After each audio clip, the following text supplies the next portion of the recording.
여러분 반갑습니다. 자, 기도하겠습니다. 은혜로우신 하나님 감사합니다. 오늘도 주님의 은혜를 따라 또 귀하고 복된 자리로 주님 불러주셨사오니 이 시간 성령으로 함께 하시고 능력으로 충만케 하셔서 참으로 오늘 또 주님의 기쁘신 뜻을 깨닫고 주의 큰 일을 알아 주의 크신 뜻을 따라 주께서 주신 저희들의 사명을 잘 감당하는 저희들이 되게 하여 주시옵소서. 이 시간 성령께서 함께해 주시기를 믿사옵고 원하오며 감사드렸고 우리 주 예수 그리스도 이름으로 기도드립니다. 아멘. 자, 반갑습니다. 자, 반갑고요. 제가 이제 시작하기에 앞서서 미리 여러분들에게 고맙다는 인사를 먼저 드리고 시작을 하겠습니다. 제가 한 거에 비해서 너무나 많은 과분한 사랑을 여러분들께서 저에게 주셔서 제가 항상 감사한 마음을 가지고 있고요. 지금 여러분들의 시선 이렇게 하나하나가 저를 보시는 눈빛이 얼마나 사랑스럽게 봐주고 계시는지 제가 그걸 느껴요. 이 사랑이 나를 이렇게 다 감싸고 있으니까 제가 여기만 오면 이 자리만 딱 쓰면 그냥 막 이 사랑으로 충만해서 너무나 감사하고 기쁘고 즐겁게 지금 이거 하고 있다는 거. 이게 제가 이만큼 벌써 한 1년 반이 넘었죠? 끌고 오고 있었던 거는 하나님의 무한하신 사랑과 또 은혜와 또 여러분들에게 저에게 아낌없이 부어주시는 이 사랑 때문에 이렇게 온 것이지, 저는 그렇게 생각하고 있습니다.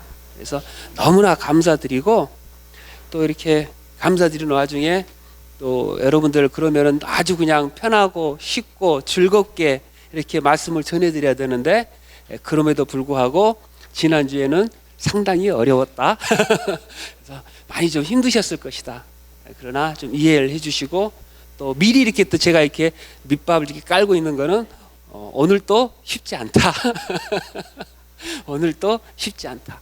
자, 그러나 장담하건대 이제 이 정도 깊이의 공부 이렇게 폭넓게 할 수 있는 공부는 여러분 평생에 앞으로 또 이런 기회는 없을 수도 있다. 없을 수도 있다. 기존의 성경 공부를 보면은요, 대부분 예수 그리스도께서 여러분들을 구원하셨다. 그리고 그러니까 죄 사함을 받았으니까 이제 죄에서 자유해서 즐겁고 기쁘게 살아라. 그리고 이제 구속 구원 받았으니까 이러이러한 삶을 살아라.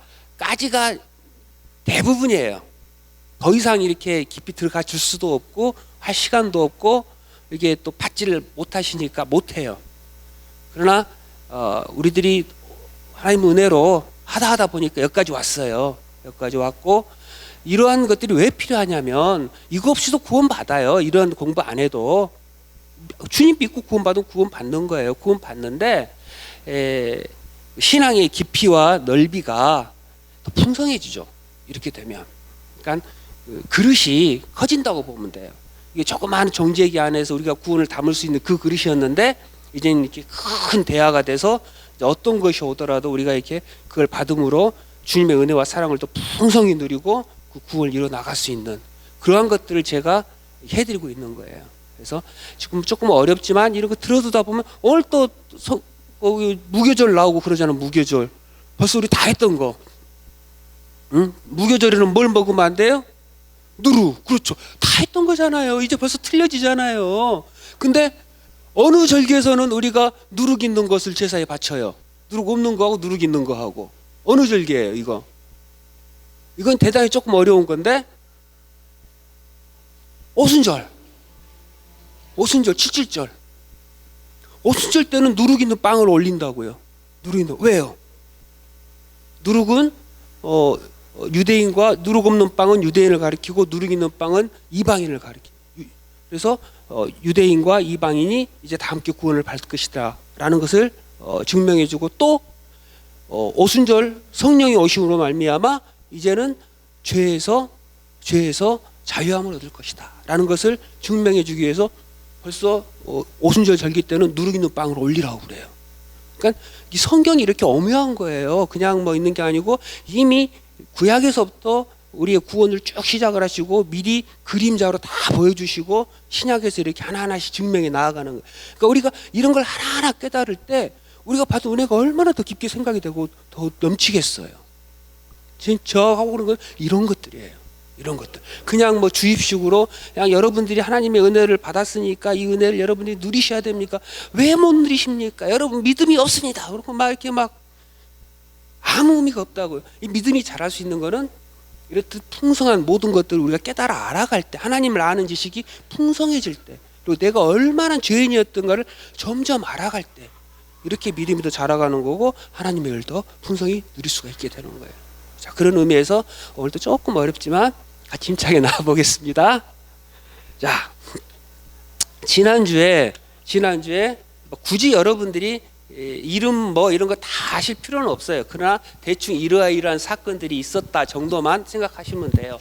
힐카노스 2세하고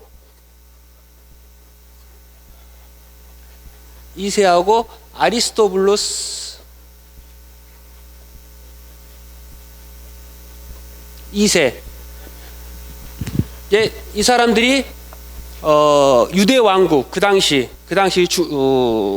신구약 중간 시대 유대 왕국의 거의 마지막 그 지배자들인데 너무 싸웠어. 이 형제가 형이고 동생이에요.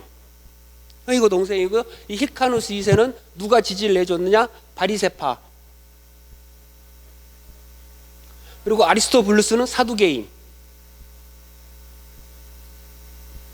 우리 옛날에 그 조선 그 대한제국 마지막 말기에 일본한테 넘겨주기 전에 막 얼마나 싸웠으면 개혁파, 개화파, 그리고 뭐 수구파 하면서 막 어마어마하게 싸웠잖아요. 그래서 막 지금도 TV 보면 막 욕하고 막 그러잖아요. 근데 그것보다 더 심했어요. 이때 이 두 형제의 싸움은. 뭐 어마어마하게 싸우고 그냥 그러니까 이 힐카누스 2세가 이렇게 싸우게 됐는데 이 사람은 온건한 사람이고 언어한 사람이고 별로 그 정치적 욕심이 없는 사람이에요. 근데 누구의 꼬임에 빠졌냐면은 안티파티라는 인물, 이두메 사람. 이 사람을 슬슬 꼬셔가지고, 왜 이 사람하고 사이가 별로 안 좋아요. 꼬셔가지고 자기 처가 아라비아 지역에 나바티안이라는 자기 처가가 있어요. 처가집 군대를 이용해서 여기를 압박을 한다고. 그러니까 이 사람은 구원을 누구한테 요청을 하냐면 로마 폼페이우스 장군한테 요청을 해요. 이 폼페이우스 장군이 가만히 듣고 보고 있다가 이거 유다를 날로 먹을 수 있는 찬스다라고 생각하고 여기 오게 되죠. 힐카누스 2세도 로마의 강대함을 보고 이 폼페이우스 장군한테 서로 둘이서 이제 막 요청을 해요. 서로 우리를 도와달라, 나를 지원해달라. 그러니까 몇몇 뜻있는 이게 유대인들은 나중에 이제 이것보다 싸움 보고 질려가지고 어떻게까지 이제 폼페이우스 장군 요청을 하냐면 얘네 둘이를 말살을 시켜달라. 우리는 이제 하스모니 왕도 필요가 없다. 너무 지겹다. 라고까지 요청할 정도로 이 싸움을 지겹게 해요. 둘이서 막 내전을 벌리는 게. 폼페이우스 장군이 옵니다. 와가지고 폼페이우스 장군 누구의 손을 들어주냐면 힐카누스의 손을 들어줘요. 딱 이거 봤을 때 얘는 정치적 욕심도 있고 야망도 있고 조금 위험한 인물이야. 근데 얘는 좀 만만해. 그러니까는 얘를 세우자 하고 얘를 세워요. 힐카누스를 세우고 아리스토블루스는 그러지 힐카누스를 세우니까 반발을 하잖아요. 아니 나는 하면서 반발하니까 까불지 마 하고는 얘를 확 잡아가지고 로마로 끌고 가요. 로마로 끌고 갈 때, 포로로 끌고 갈 때 얘도 끌고 가고 그때 반항했던 유대인들 한 5만에서 6만 정도를 로마로 끌고 갑니다.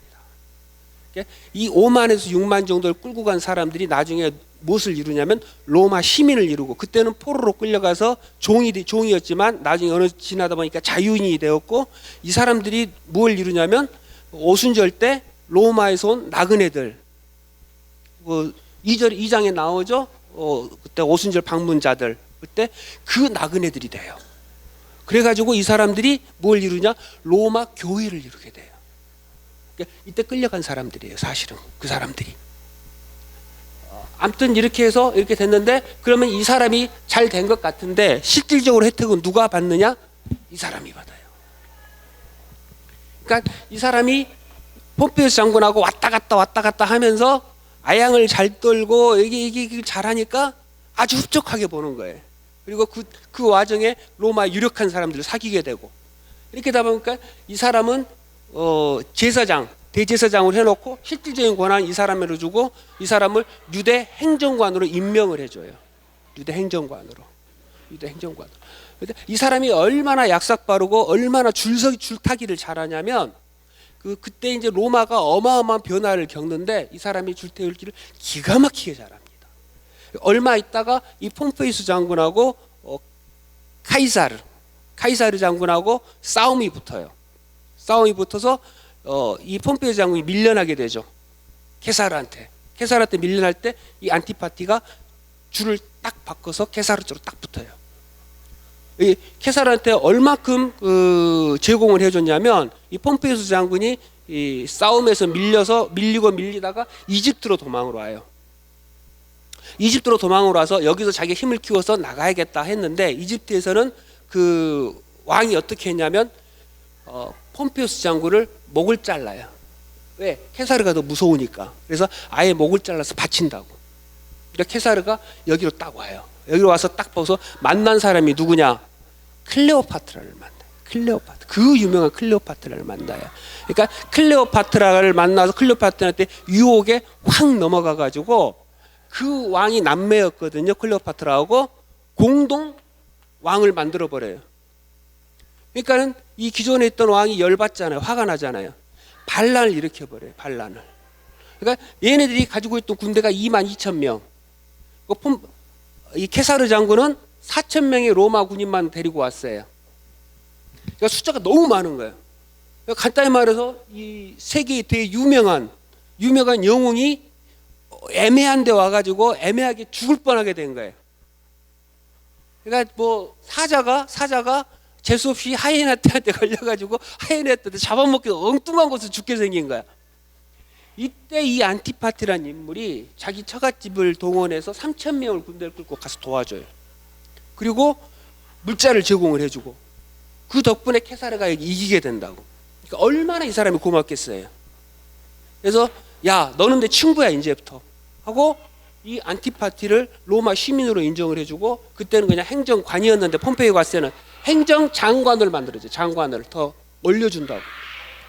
그러니까 이 힐카노스 2세는 말만 제사장이지 아무것도 없어요. 그냥 힘 하나도 없고 다 모든 건 이 유대 지형은 이 사람이 다 다스리는 이 사람이 안티파티가.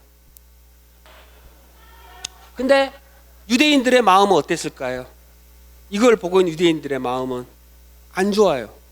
얘는 이두메 사람이잖아요. 에돔 사람이잖아요. 에돔 사람인데 비록 할례는 받았다고 하지만 어쩌고저쩌고 할례를 받아서 우리 유대교의 교훈이 됐지만 별로 기분이 안 좋아. 이 사람이 그래도 아무래도 심정적으로 마음이 와닿는단 말이에요. 그래서 이 사람 부하가 이 사람을 독살해 버려요. 독살해 버렸는데 이 사람한테 아들이 2명 있어요. 파사엘하고 헤롯하고. 여러분들이 이제 아시겠지만 이 사람이 그 유명한 헤롯 대왕이 둘째 아들이에요. 이 안티파티의 둘째 아들. 이 헤롯이 그때 이제 전면에 등장을 해요. 그 당시 벌써 유대는 파사엘, 갈릴리는 헤롯이 분할해서 맡고서 다스리고 있었어요. 이 헤롯이 전면에 등장을 해요.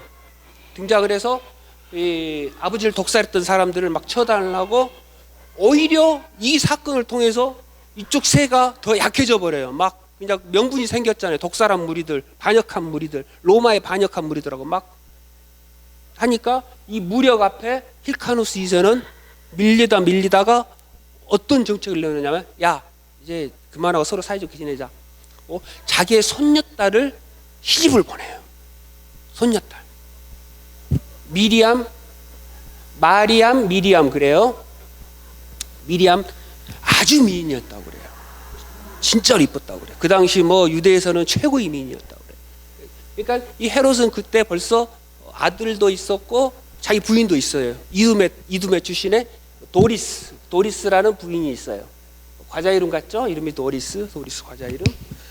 도리스라고 부인이 있어요. 부인도 있고 아들도 있는데 버리고 쫓아버리고 이 마리아라는 여자하고 결혼을 해요. 왕자 이 딸 어려요. 그때 10대 소녀와 결혼을 해버리는데 이제 무슨 일이 이때 일어나냐면 이 아리스토블루스의 다른 아들 안티고노스라는 인물이 이쪽 위쪽에 셀루쿠스 왕조 옆에 파르티아라는, 셀루쿠스 왕조 멸망하고 파르티아라는 새로운 왕국이 등장을 하는데, 얘네들 힘을 빌려 가지고 이 유대를 점령을 해 들어와요. 유대를 점령해 들어와서 파사일도 죽고 이 힐카누스 2세는 귀를 잘라버려요.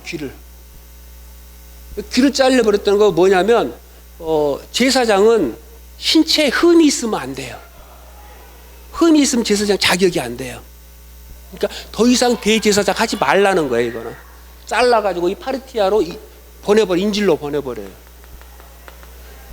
그 사이에 헤롯은 뭐하냐, 요리 내빼가지고 자기가 오로지 거기 버틸 수 있는 로마로 도망가요. 로마에는 그 당시 어떤 일이 벌어지고 있었냐면, 케사르 장군이 이 브루투스 너마지하는 이 브루투스한테 암살을 당하고 안토니우스하고 옥타비아누스 두 사람이 힘을 이렇게 가지고 있을 때, 특히 옥타비아누스는 대륙의 서쪽, 안토니우스는 대륙의 동쪽을 서로 관할하기로 서로 이렇게 언약을 맺었다고. 근데 이 헤롯은 이 안토니우스하고 친구예요. 어떻게 친구가 되느냐? 안티파티가 카이사르한테 워낙 이걸 잘하고 카이사르가 워낙 이뻐했는데, 이 안토니우스는 케사르 밑에 있는 장군이니까 가서 같이 친구를 먹은 거야. 그러니까 얼마나 빼기 좋아요. 그러니까는 이 사정을 딱 얘기를 하니까 로마 입장에서는 이 파르티아 공화국은 자기네들의 지배권을 점령한, 쉽게 말해서 침략자야. 얘네들 죽이는데 오케이, 그럼 내가 이쪽으로 얘들 밀고 너는 군대를 줄 테니까 여기 점령을 다시 해라 하고 로마 군인을 보내줘요. 그러면서 이제부터 유대 땅은 네가 다스려 하고 유대 왕으로 선포를 해버려요. 유대 왕으로. 그래서 이 헤롯이 와서 점령을 하고 유대 왕이 되는 거예요. 근데 로마 시민들은 유다의 유다의 백성들은 이게 마음이 불편하면서도 이때 누가 이 헤롯을 지지를 해주냐면, 이 마리암, 하스모니아 왕조에서 더 이상 이제 방법이 없어요. 자기 귀 잘려서 이 대제사장은 여기 가 있고 여러 가지로 불편해. 그러니까는 그래, 사위인 헤롯을 밀자, 이렇게 된 거예요. 그래서 밀어준 거예요. 여기서 지지를 해주는 거예요. 지지를. 그러니까는 유대 민족 입장에서도 하스모니아 왕가하고 아무래도 결혼 상태이고 지지를 해주고, 로마에서도 지원을 받고 어쩔 수 없다, 받자, 왕으로 인정을 해주자 해서 이렇게 등극을 한 거예요. 아무런 그게 없으면 사실은 무척 어려웠을 거예요. 그러나 이 왕 결혼을 했기 때문에 이게 아주 큰 자산이 된 거죠. 이렇게 해서 유대 왕이 돼서 헤롯이 다스릴 수가 있게 된 거예요.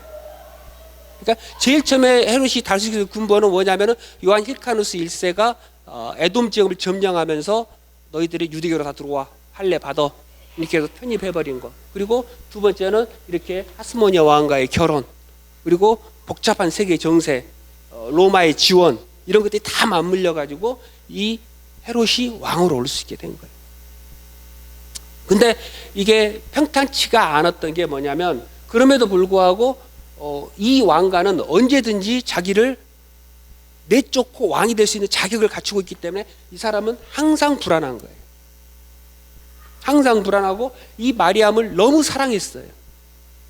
얼굴도 이뻤고 너무 사랑해서 정말 사랑했어요.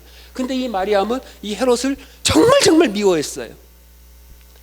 이게 나이도 늙은 데다가 이거 어쩔 수 없이 자기는 정략 결혼을 했잖아요. 이게 싫은 거야. 그리고 자기는 왕가 출신, 왕가의 공주예요. 얘는 비천한 애야. 쉽게 말해서 차사도 한 번은 에돔 족속이야. 그러니까 깔보는 거예요. 깔본 데다가 또 누구를 깔보냐? 얘만 깔보면 괜찮은데 시누이, 원래 시누이하고 사이 좋은 집안은 거의 별로 없잖아요. 근데 이 시누이도 에돔 집안인, 막 깔본 거야. 아주 그냥 막말해버리고. 그러니까는 시누이하고 완전히 틀어져 버렸어. 자, 그 사이에 무슨 일이 있었냐? 이 히카누스의 딸 이름이 알렉산드라. 그리고 아리스토블루스 아들이 이 안티고노스 말고 알렉산드라는 아들이 있었어요. 둘이 결혼을 시킨 거예요. 둘이서 맨날 싸우면서도 자식들끼리 결혼을 시켰어요. 거기서 난 게 이 미리암이고, 또 다른 아들이 아리스토블루스 아들이 또 하나 있어요. 그러니까 이 엄마가 어느 날 헤롯을 불러요. 그래서 어이 해서방, 그러니까 왜요 장모님? 그러니까는 나 해서방한테 그 전에 말씀드릴게. 이 헤롯이 유대 왕은 됐는데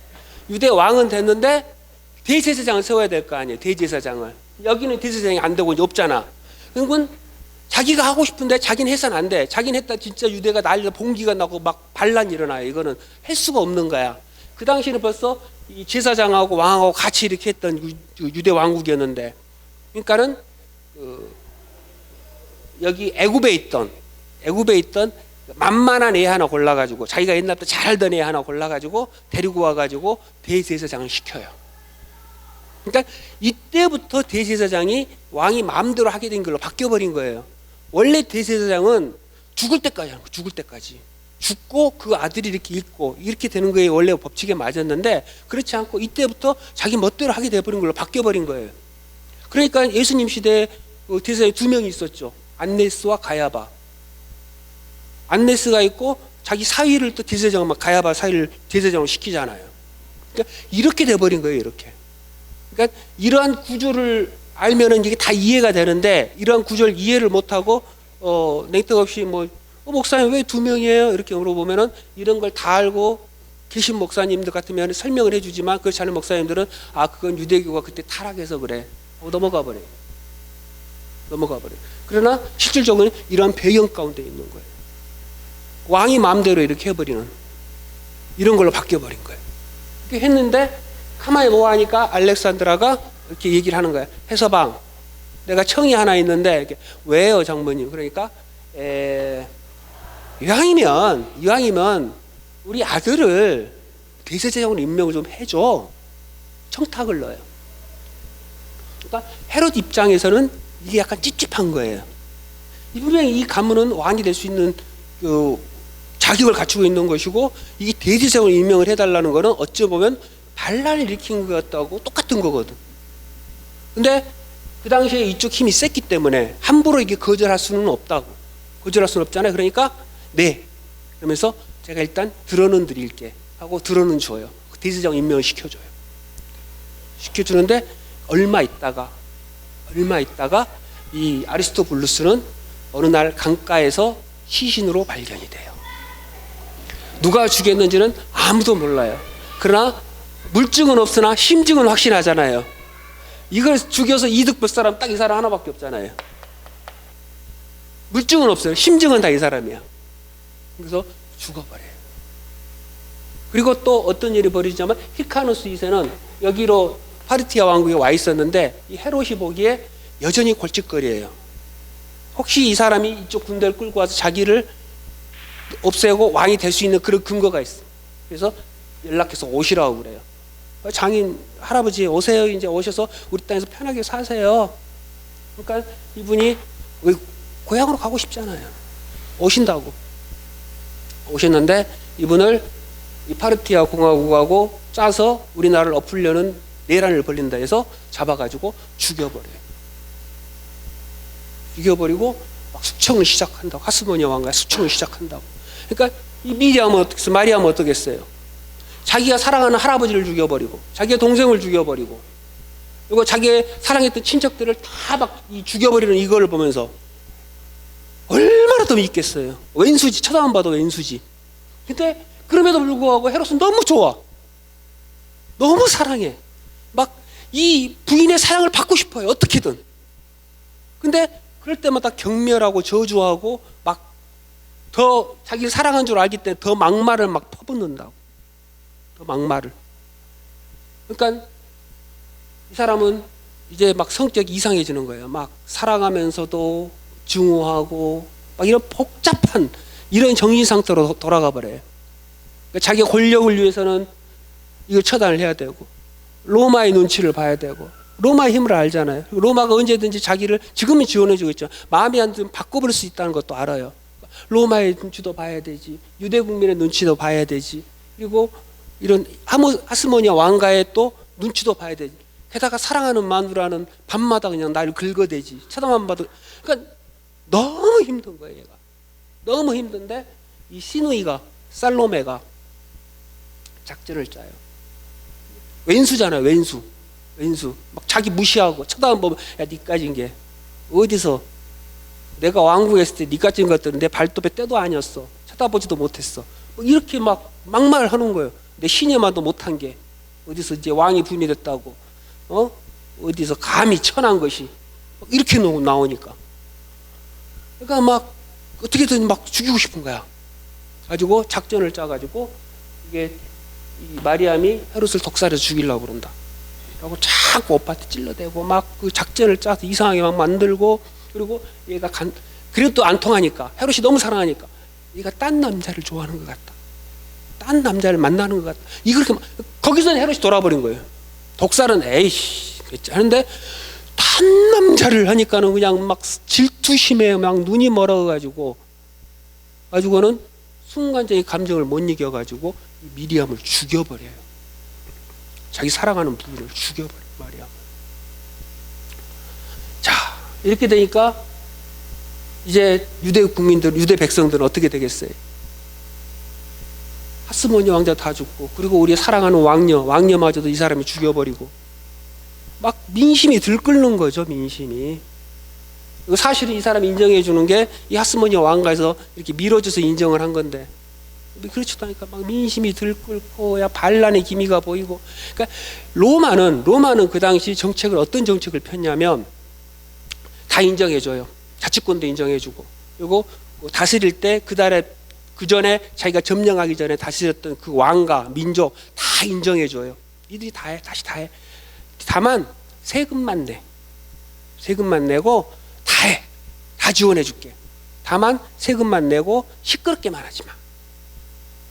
반란만 일으키지 마. 그러면 니들 자치도 인정해주고 다 해줄게. 이 정책이에요. 니들 섬기는 신 알아서 섬겨. 하고 싶은 대로 다 해. 지원도 다 해줘.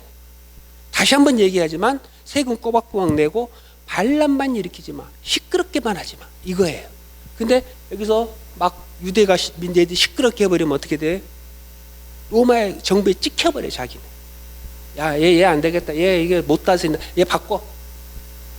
이걸 너무나 잘한 거야, 헤롯이. 그러니까는 제가 훈련을, 야, 이거 어떻게 해야 되나? 그러니까 또 정신 상태도 지금 무척 힘들어요, 지금. 그 부인을 이렇게 어설프게 자기가 죽여버렸고, 그러니까 정신적으로 무척 불안한 가운데서도 또 정치적 계산은 너무나 잘 돌아가는 사람이기 때문에, 그렇지, 성전을 지어주자. 성전을 지어주면 이 사람들이 이게 종교적 열심이 있고 이 성전에 대한, 지금 성전이 지금 너무 초라하기 때문에 이 성전에 대한 어떤 그런 항상 이게 부족함, 그걸로 인해서 죄스러움, 안타까움 이런 게 있는 걸 너무나 잘 알기 때문에, 자기도 지금 어쨌든 유대교인이잖아요. 그걸 안단 말이야, 잘한단 말이야. 성전을 통해서 이 사람들의 마음을 바꾸자. 그래서 성전을 해서 그냥 뭐 이렇게 대충, 이 사람 날 무시하니까 이 사람이 해주면 좋아해 주겠지, 이런 그 간단한 생각이 아니었고, 이런 어마어마한 사건들을 배경으로 이 사람이 성전 건축을 시작을 한 거예요. 이 얘기가 더 이게 막 있지만 이거 더 깊이 들어가봐야 그게 없으니까 여기서는 일단락을 할게요. 이런 식으로 나중에 기회 되면 또, 왜냐하면 이 헤롯 왕가의 얘기가 알아야 이 성경에 나오는 헤롯들, 무지한 헤롯들이 나오잖아요. 지금 이 헤롯들이 다 풀려요. 이 헤롯은 어떤 헤롯이고, 이 헤롯은 왜 이 헤롯이 이렇게 됐고, 이게 다 풀려. 이 사람이 이 뒤로 막 이 죽인 이거 자책감 때문에 자기 두 아들, 여기 아들도 또 나오거든요. 두 아들들을 어마어마하게 사랑을 해요. 근데 이 두 아들들 또한 자기 아빠를 지나가는 개보다 못하게 해요. 자기 엄마를 죽였잖아요. 자기 엄마를. 이거 이 사람들 생각할 때 우리 외가 지금 왕가 출신이고 혈통도 좋은데, 우리 아버지 쪽은 혈통도 비천한 혈통이고 아주 잔인한 혈통이고 막 그래. 그러니까 이쪽은 좀 그렇고 그러니까 근데 이걸 우리 엄마를 주겠어? 아버지 쳐다도 안 봐요. 쳐다도 안 봐. 그러니까 이 헤롯은 가정적으로는 너무 비참한 인생을. 그러니까 이 마리아를 사랑했던, 그래서 마리아에 낳은 이 아이들에게 자기의 왕권을 넘겨주고 싶었어요. 먼저 큰형 이복형이 있었죠. 도리스가 낳은 아들. 그러나 이 아들은 자기는 마음이 아니야. 그냥 이 사랑했던 얘기 통해서 난 이 아이들을 자기의 왕권을 주고 어떻게든 행복하게 살고 싶은데 얘네들은 쳐다도 안 봐요. 쳐다도 안 봐. 아빠를. 그리고 얘네들이 사실은 어렸을 때 로마로 유학을 가서 공부를 했다고요. 그리고 왔기 때문에 아빠하고 정도 없어요. 별로 사실. 막 같이 살아온 그것도 아니었기 때문에 로마로 유학을 가가지고 이렇게 엄마가 죽었다가 이렇게 돌아와 보니까 엄마는 이렇게 죽어 있고 아빠는 자신을 잘해주려고 그러는데 다 위선이고 가식이고 막 더 반항을 하고 막 이렇게 되는 거예요. 그러면서 이 왕궁은 아주 칼바람, 피바람이 막 불어닥치기 시작을 한다. 왜? 이 살로메가 이렇게 죽였잖아요. 근데 보니까 이 헤롯이 얘네들을 왕으로 세우려고 그래. 그럼 얘들이 왕이 되면 어떻게 돼요? 이제 자기 어머니의 사건을 파헤칠 거 아니에요. 옛날에 연산군이 자기 어머니의 그 사양 묻은 이 피를 보고 누가 싹 보내주니까 이럴 수가 그러면서 그냥 다 뒤져가지고 그냥 죽은 자까지 부관 참시를 막 시키고 막 난리가 나죠. 우리 엄마 죽인 놈들 다 죽여버리겠다 그러고. 그 역사가 여기서 날 뻔한 거예요 지금. 그러니까 그걸 하니까 살로메가 얘네들을 모함을 하기 시작. 모함을. 그거는 이제 다음 기회에. 그러니까 그러한 일들 가운데, 배경 가운데 이 신약이 이렇게 이루어졌고, 그러니까 이렇게 해서 성전이 이제 세워지거든요. 성전이 세워지는데 일단은 제가 성전까지만 잠깐 이렇게 조금 더 해주고 다음 기회에 할게요. 왜냐하면 이야기만 해주고 끝났다 그러면 성경 공부가 맨날 옛날 이야기만 하다 끝나더라. 뭐 이렇게 되니까 공부는 한척 해야 되니까. 자, 성경 구조를 이렇게 해서 성전을 짓는데 성전 규모를 어마어마하게 넓게 해줘요. 성전 규모를. 솔로몬 성전의 거의 3배. 그러니까 성전이 솔로몬 성전은 크고 스룹바벨 성전은 조그만 해가지고 초라했잖아요. 그러니까 근데 이 화려했던 솔로몬 성전보다 3배를 더 크게 만들어요. 3배를 더 크게. 어마어마한 크기로. 그래서 거의 80년을 짓잖아요. 80년. 성전 그 구조를 보면요.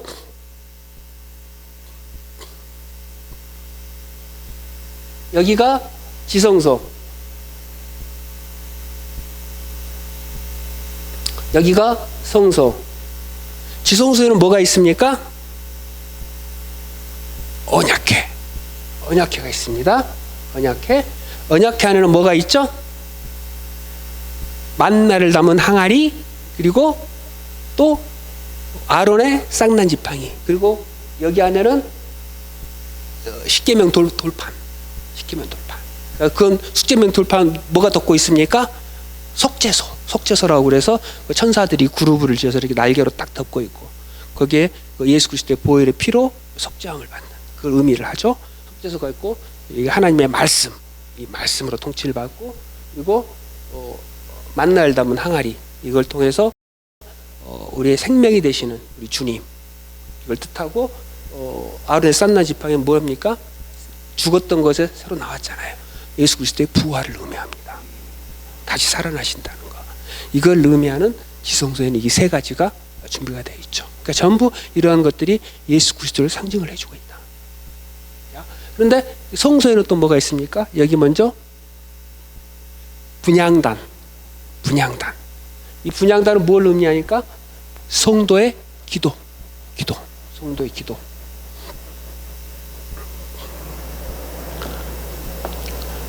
대제사장은 지성소에 1년에 한 번 들어가요.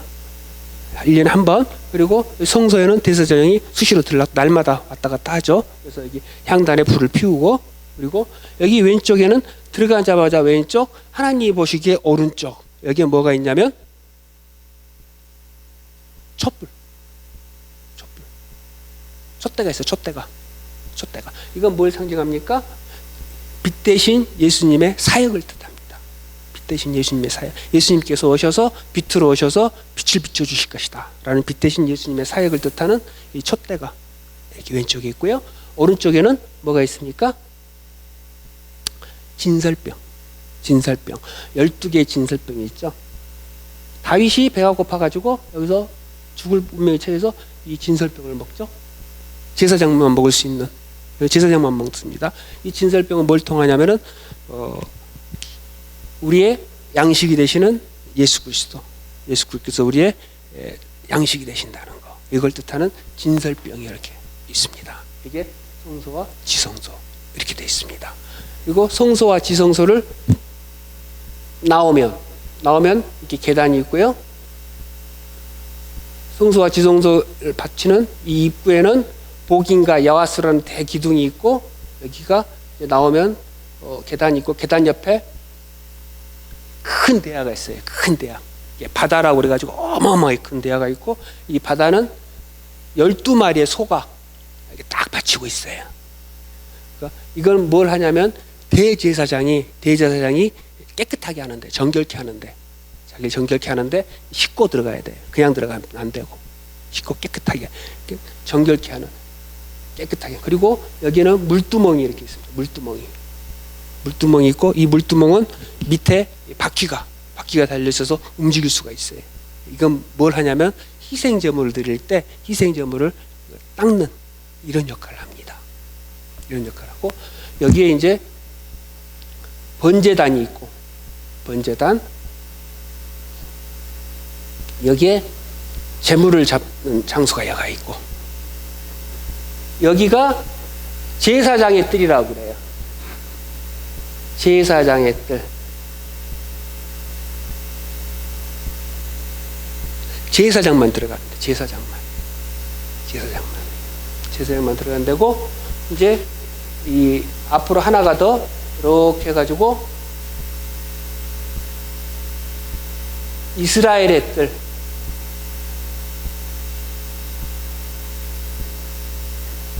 여기는 이제 이스라엘 남자만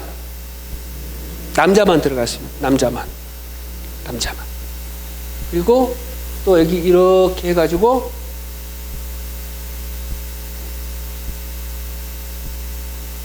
여인의 뜰. 여기는 이스라엘 여자들까지 들어갈 수 있어요. 이스라엘 여자들까지. 그리고 이제 헤롯 성전에 특이하게 이제 또 뭘 더 지었냐?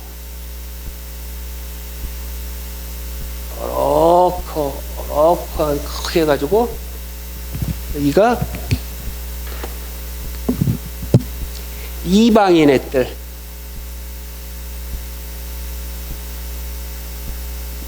이방인들도 여기까지 올 수 있어요. 근데 여기 앞에 입구에 사방대로 표가 붙여져 있어요. 이방인이 이 문을 통과할 시에는 죽는다. 그래서 여긴 들어가면 안 돼요. 그러니까 그 사도 바울이 예루살렘을 방문했을 때 사람들이, 동방에서 온 사람들이 사도 바울을 공격하고 거짓을 하죠. 에베소 사람, 갑자기 이름이 생각이 안 나네요. 에베소 사람은 여기까지 끌고 들어갔다. 그래서 죄를 지었다. 돌로 쳐 죽이자. 그래서 사도 바울을 돌로 쳐 죽이려고 합니다.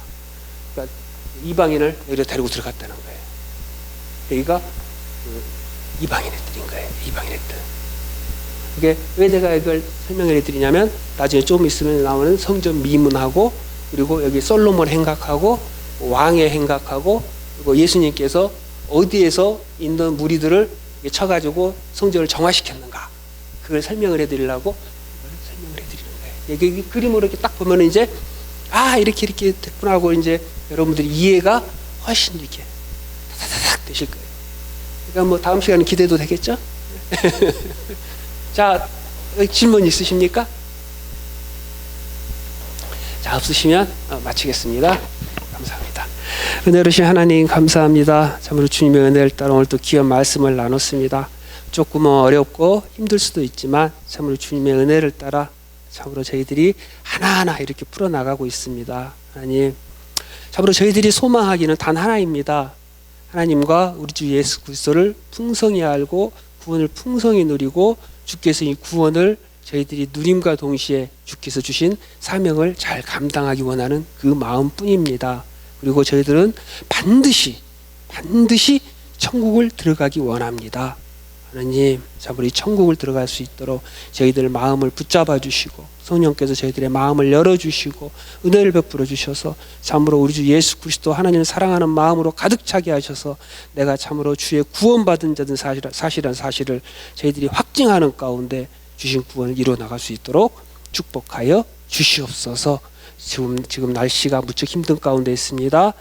여러분 하나님께서 은혜를 베풀어 주셔서 여기 계신 모든 분들, 영상을 시청하시는 모든 분들 하나님께서 건강을 지켜주시고 이번 한 주간도 활기차고 보람이 있게 주의 은혜를 따라 기쁨으로 살아갈 수 있도록 축복하여 주시옵소서. 감사드리옵고 우리 주 예수 그리스도의 이름으로 기도드립니다. 아멘. 자, 주기도로 마치겠습니다.